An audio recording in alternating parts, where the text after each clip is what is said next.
تو یہ ایک موسٹ اویٹڈ ویڈیو تھی کہ کچھ ایسا بیان جو کہ عوام کے اندر جو امت مسلمہ کو اکٹھا کر دے، اور ہمارا نیریٹو بھی یہی ہے کہ جو فلسطین ہے، جو ایک کاز جو تقریباً پچھلے 15 ماہ سے حالت جنگ کے اندر ہے، لاکھوں کی تعداد میں لوگ زخمی اور مارے جا چکے ہیں، جس میں 1,86,000 کے قریب بتایا جاتا ہے، جو رپورٹ دی گئی، فگر دیے گئے جس میں بتایا گیا کہ اتنے لوگ جان کی بازی ہار چکے اور اتنے لوگ زخمی ہوئے، تو وہ ساری کی ساری ڈیٹیل ہے۔ اور اگر یہ ایسے جانے دیتے ہیں تو اس کا مطلب یہ ہے کہ کہانی پلٹ چکی ہے۔ لیکن یہاں جو یہ شامی نئی فوج جو ہے، اس کے ترجمان کی جانب سے، شامی نئی حکومت کے ترجمان، کیونکہ ابھی حکومت تشکیل دی جا رہی ہے، اور ان کے ترجمان کی جانب سے کنیترا کا جو علاقہ ہے جہاں پر خبریں یہ آ رہی تھیں کہ جو اسرائیل نے کنٹرول حاصل کر لیا ہے، اس نے اس علاقے کا دورہ کیا، وہاں پر اس مسجد کے اندر نماز جمعہ جو ہے وہ ادا کی، اور اس نے کہا کہ یہ جو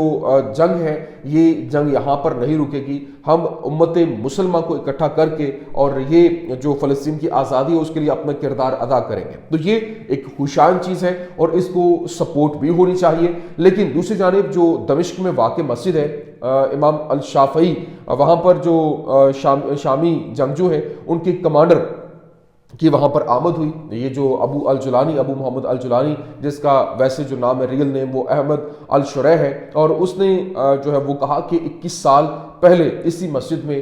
دین کی تعلیم حاصل کی، اور پھر اس نے کہا کہ ہم شام کو تمام لوگوں کے لیے ایک عدل و انصاف پر مبنی ملک بنائیں گے۔ اس نے کہا کہ جب 21 سال پہلے میں یہاں سے نکلا تو یہی عزم تھا کہ شام جو ظلم و جبر سے آزاد ہو جائے، اور ہم نے اس آزادی کے لیے بڑی قربانیاں دی ہیں، ہم نے باہر سے کسی سے کوئی مدد نہیں لی، ہم نے یہ جنگ اپنے خون پسینے کی کمائی سے لڑی ہے، بہت قربانیاں ہماری قوم نے دی ہیں، ہم نے اپنے پیسوں سے اپنا اسلحہ بنایا جس سے ہم لڑے، ہم دشمن کے مقابلے میں بہت کمزور تھے، مگر اللہ تعالیٰ نے ہم پر اپنا کرم و فضل کیا، اور ہم سب کو اس آزادی کی قدر جو ہے وہ کرنا ہوگی۔ تو یہ تو اس کی جانب سے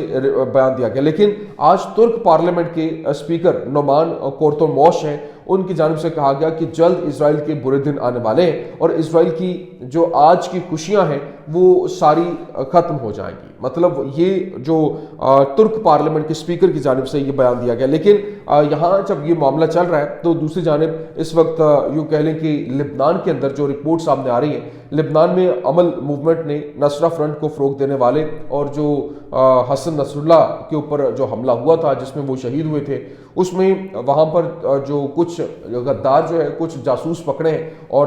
اس میں 2 شامیوں کو بھی گرفتار کیا گیا ہے، اور یہ بتایا گیا کہ مبینہ طور پر وہ جو لوگ ہیں یہ اسرائیل کو معلومات فراہم کر رہے تھے، اور یہ ساری کی ساری ایکٹیویٹی کو کاؤنٹ کرتے ہوئے پہلے بھی لبنان کی جانب سے یہ کارروائی عمل میں لائی گئی تھی۔ لیکن اب جو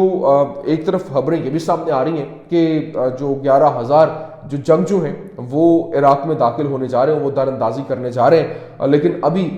باقاعدہ طور پر ایران کی جانب سے جو ایک اعلان کیا گیا، ایران نے کہا کہ اگر جو کوئی بھی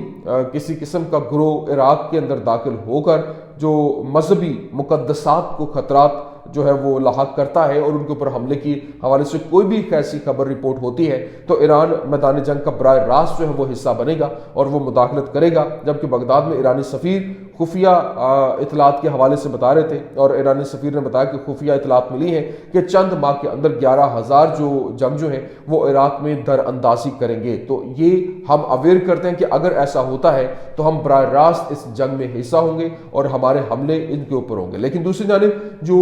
اسرائیل ایران کی جوہری تنصیبات کے اوپر حملے کی تیاری کر رہا ہے، ٹائمز آف اسرائیل جو ہے اس کی جانب سے رپورٹ کیا گیا، اس نے کہا کہ اسرائیلی فضائیہ شام کے فضائی دفاع کو ناک آؤٹ کرنے کے بعد اب ایران کی جو جوہری تنصیبات ہیں ان پر حملہ کرنے کی تیاری بھی کر رہی ہے۔ جبکہ اسرائیلی فوج کا خیال ہے کہ مشرق وسطیٰ میں ایرانی پراکسی گروپوں کے کمزور ہونے اور شام کے اندر بشار الاسد کی حکومت کے تیزی سے زوال کے بعد اب ایران کی جوہری تنصیبات پر حملہ کرنے کا موقع ہے اور وہ موجود ہے، اور اس لیے اسرائیلی فضائیہ اس طرح کے ممکنہ حملوں کے لیے تیاریاں جو ہے وہ بڑھا رہی ہے۔ حملوں میں جو شام کا 85% سے زیادہ فضائی دفاعی نظام تباہ ہو گیا ہے، اور جس سے اسرائیلی طیارے اور ڈرونز فضا میں مکمل طور پر اس کا فائدہ جو ہے وہ اٹھائیں گے، اور ایک اور تصدیق یہ بھی ہوئی کہ اسرائیل اور امریکہ ایران کی جو جوہری تنصیبات پر حملے کی تیاری کر رہے ہیں، اور صدر ٹرمپ کی ٹیم ایران کے جوہری پروگرام کو روکنے کے لیے اس پر فوجی حملوں پر غور کر رہی ہے۔ جبکہ وال اسٹریٹ جرنل نے رپورٹ کیا، اس نے بتایا کہ رپورٹس جوہری تنصیبات کے خلاف فوجی اسٹرائک کا جو آپشن اب ان کی عبوری ٹیم کے کچھ ارکان کی طرف سے زیادہ سنجیدہ نظر ثانی کے تحت ہے۔ لیکن یہاں پر جو اسرائیل نے ایران کی جوہری تنصیبات پر جو حملے کے لیے اپنی تیاریوں کو تیز تر کر دیا ہے، اور اس کی فوج نے اس سائٹس کے خلاف ہر طرح کے حملوں کا ایک موقع سمجھا، اور ایران بھی تیار ہے۔ جبکہ ممکنہ طور پر اس نے نتنز اور فورڈو کے اندر وہاں نئے ایئر ڈیفنس سسٹم کو بھی تعینات کر دیا ہے۔ لیکن ابھی میں آپ کو بتا دوں کہ جس طریقے سے آج ایک رپورٹر کی جانب سے وہاں پر سوال کیا گیا اور ڈونلڈ ٹرمپ سے پوچھا گیا کہ آپ کی اگلی مدت کے دوران ایران کے ساتھ جنگ کے لیے کیا آپ جائیں گے، اس کے کیا امکانات ہیں، تو یہاں پر ٹرمپ نے ایران کے ساتھ جنگ کے امکانات سے متعلق ایک سوال کے جواب میں کہا کہ کچھ بھی ہو سکتا ہے۔ مطلب اس نے یہ نہیں کہا نہیں، یا اس نے یہ بھی نہیں کہا کہ ہاں، لیکن کچھ بھی ہو سکتا ہے۔ اس کا مطلب یہ ہے کہ پوری کی پوری تیاری جو ہے وہ مکمل ہو چکی ہے۔ لیکن یہاں پر میں آپ کو بتا دوں کہ اس وقت جو سینیریو ہے وہ اسلامی جمہوریہ ایران جو ہے وہ اس نے اپنا اسٹیلتھ جو جیٹ قہر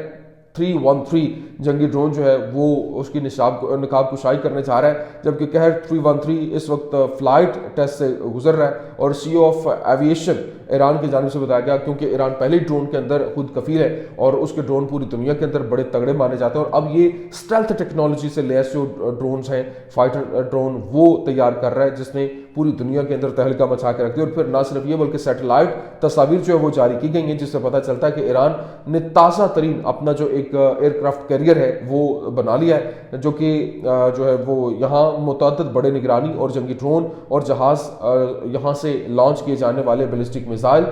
زمین سے فضا میں مار کرنے والے جو میزائل اور ہیلی کاپٹر جو ہیں وہ لے جانے کی صلاحیت رکھتا ہے۔ جبکہ اس وقت یہ جو سینیریو بن رہا ہے اور یہاں پر جو حالات ہیں